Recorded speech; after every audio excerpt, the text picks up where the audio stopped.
Hello guys, ঘরের রান্না official চ্যানেলে আপনাদেরকে স্বাগত জানাই।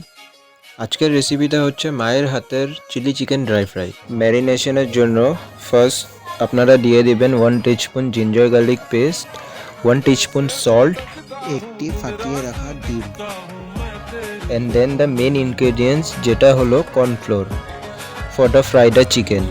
তারপর 1 teaspoon black pepper and 1 teaspoon red chilli powder. Then ভালো করে চিকেনটাকে মিক্স আপ করে নেবেন। তারপর 15 থেকে 20 মিনিট এট রেস্টে রাখবেন। তারপর চিলি চিকেনে দেওয়া সসটি আমি আগে রেডি করে নিয়েছিলাম, যেটা আপনাদেরকে দেখানি হয়নি। আমি ব্যবহার করেছি chilli sauce, tomato ketchup and soya sauce.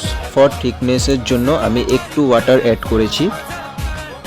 তারপর কিছুটা চিলি চিকেনে দেওয়ার জন্য মশলা রেডি করে নেব। দারচিনি, লবঙ্গ, এলাচ আর ফেনেল।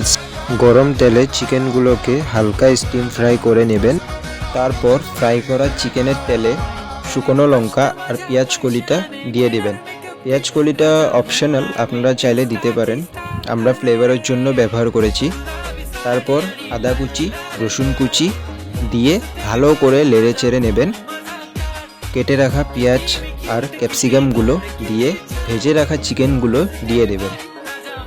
তারপর চিলি চিকেনের জন্য যে সসেসটা আমরা রেডি করেছিলাম, সসেসটা দিয়ে আমরা মশলাটা দিয়ে দিব, যে মশলাটা আমরা চিলি চিকেনের জন্য বানিয়েছিলাম।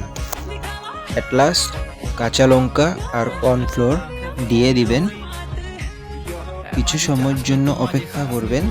এই তো আমাদের চিলি চিকেন এর রেসিপি রেডি। আমাদের ভিডিও যদি আপনাদের ভালো লেগে থাকে তাহলে একটি like, share, comment and subscribe করে দেবেন।